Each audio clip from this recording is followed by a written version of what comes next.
अलौकिक वस्तुओं के दर्शन कराती हैं माँ चंद्रघंटा। माँ दुर्गा की तीसरी शक्ति है चंद्रघंटा। नवरात्रि में तीसरे दिन इन्हीं देवी की पूजा आराधना की जाती है। देवी का यह स्वरूप परम शांतिदायक और कल्याणकारी है। इसीलिए कहा जाता है कि हमें निरंतर उनके पवित्र विग्रह को ध्यान में रखकर साधना करना चाहिए। उनका ध्यान हमारे इहलोक और परलोक दोनों के लिए ही कल्याणकारी और सद्गति देने वाला है। इन देवी के मस्तक पर घंटे के आकार का आधा चंद्र है, इसीलिए इन देवी को चंद्र घंटा कहा जाता है। इनके शरीर का रंग सोने के समान बहुत चमकीला है। इन देवी के 10 हाथ हैं। वे खड्ग और अन्य अस्त्र शस्त्र से विभूषित हैं। सिंह पर सवार इन देवी की मुद्रा युद्ध के लिए उद्यत रहने की है। इनके घंटे से भयानक ध्वनि से अत्याचारी दानव, दैत्य और राक्षस कांपते रहते हैं। नवरात्रि में तीसरे दिन इन्हीं देवी की पूजा का महत्व है।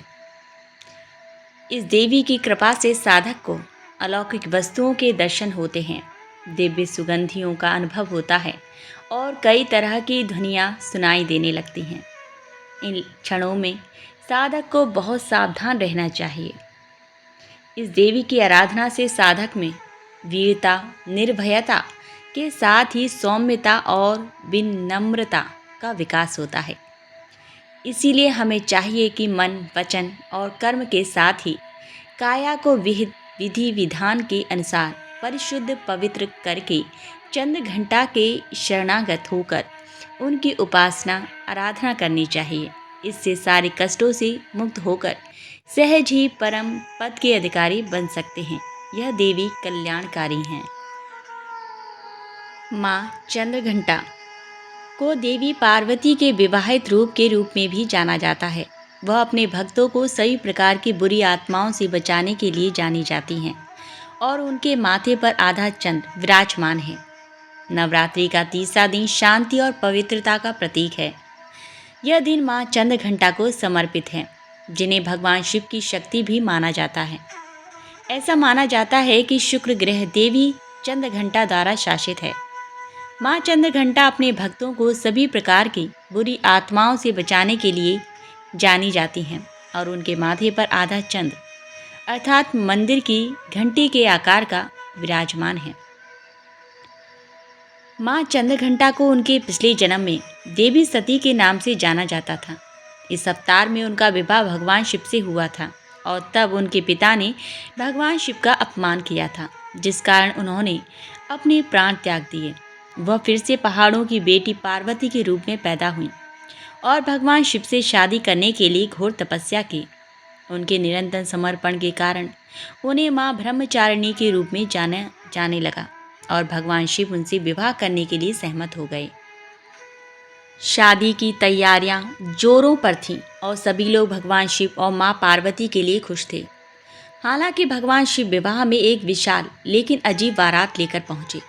भूत, ऋषि, अघोरी और तपस्वी सभी इस असामान्य विवाह बारात का हिस्सा थे। स्वयं भगवान शिव के गले में कई सर्प थे और उनके पूरे शरीर पर राख लगी हुई थी।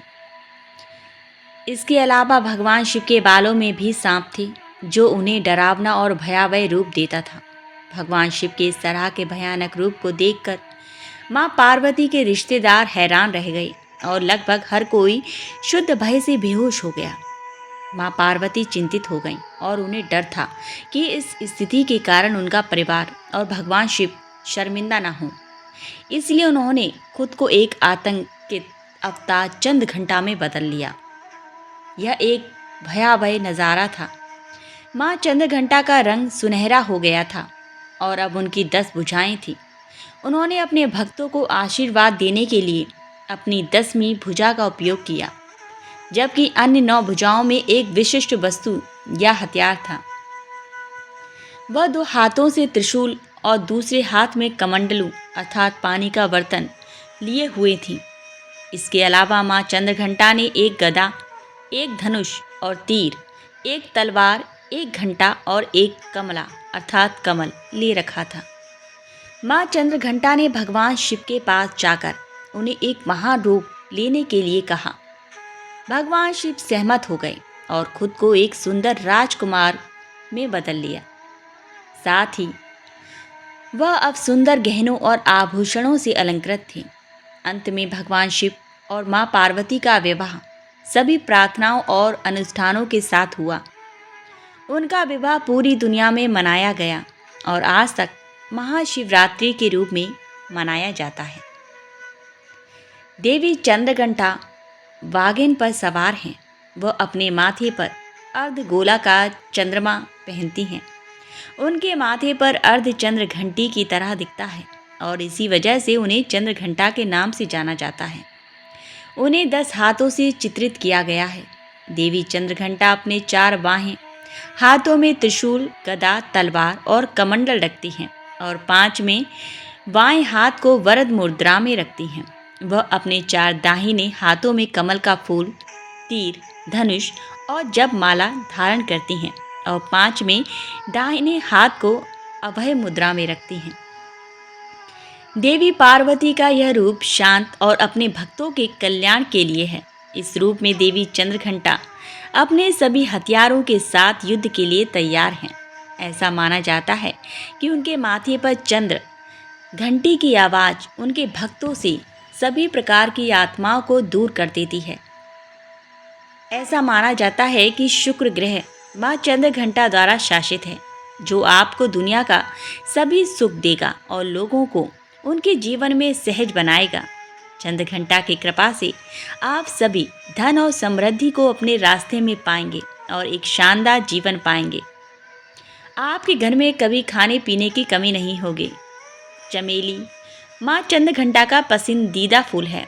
नवरात्रि के 30 दिन चमेली के फूलों से पूजा करें और अपनी भक्ति और ध्यान से माँ चंद्रघंटा को प्रसन्न करें। 16 प्रकार के प्रसाद रखें और आरती के साथ पूजा समाप्त करें और अपने परिवार के कल्याण के लिए देवी से अपने अनंत आशीर्वाद की प्रार्थना भी करें। चैत्र नवरात्रि के तीसरे दिन आमतौर पर दूध और खीर जैसे सफ़ेद उत्पाद होते हैं, जो पूजा के दौरान देवी माँ को अर्पित किए जाते हैं। इनके अलावा उन्हें शहद भी बहुत पसंद है। माँ चंद्रघंटा की पूजा व्यक्ति के दिल ये सभी भय को दूर करती है, आशा है, विश्वास पैदा करती है। उनके माथे पर चंद्रमा की घंटी की आवाज़ आत्माओं और सभी बुरी ऊर्जाओं को दूर करने के लिए माना जाता है। इसलिए चंद्रघंटा पूजा घरों को शुद्ध करने और नकारात्मक ऊर्जा को दूर रखने में मदद करती हैं। जो लोग जीवन में उम्मीद खो चुके हैं और अपने पेशे या व्यवसाय में एक नई दिशा की तलाश कर रहे हैं, उनके लिए चंद्रघंटा पूजा उनके रास्ते में एक नई रोशनी बिखेरने में अत्यधिक फायदेमंद होंगी। तो प्रेम से बोलिए जय माता दी।